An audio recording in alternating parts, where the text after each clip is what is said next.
These are the New York therapists who were punished for being unethical during September. This person, John here, got the worst punishment, and it is 6 months of suspension and $5,000 fine. Now, what did he do?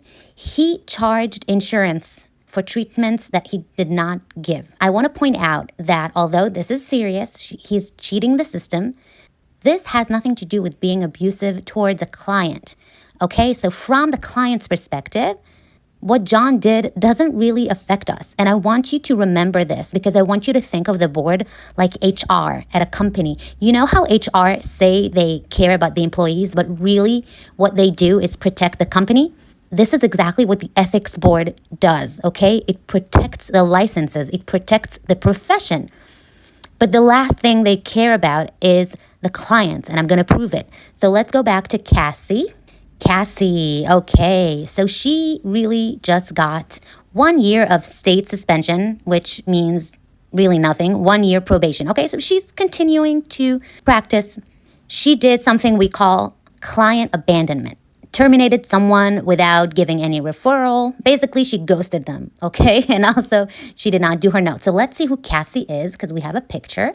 Holistic, trauma-informed, person-centered approach, okay? She's using all these SEO keywords, buzzwords. Beth committed a boundary violation. And this is another thing that the board does, is they don't tell us exactly what happened, obviously for confidentiality reasons too, but we don't know. Like, boundary violation can be grabbing coffee with a client, and it can be proposing to a client, okay? It could be hiring them to do your Canva on your Instagram, okay? We don't know what Beth here did, but what we do know is basically, what did she get? 3 months of actual suspension, $1,000 fine.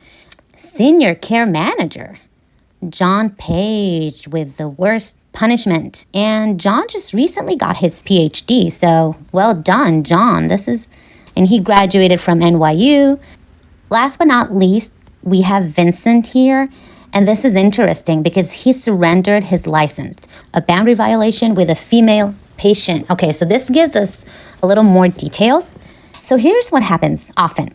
Instead of going through the trouble of the process with the board, therapists will just surrender their license. And then what they end up doing is they become life coaches. Now, I don't know that this is the case with this guy. Vince was the best therapist I've ever had. Thank you for all your help, Kat. Now, notice the date on this review. I'm totally speculating, but it's exactly a year ago, almost a year ago. And this very well could be around the time that Vincent found out about the complaint. It takes years for the board to take action to even get to your complaint. So this is something that happens in our community, and a lot of people share that once they file a complaint, all of a sudden their therapist, and that happened to me as well, their therapist has all these fake reviews online and everyone's giving them 5 stars on Google Maps or Google reviews. If you feel inspired, look at your own state's website. See who's being disciplined and for what, and let us know in the comments.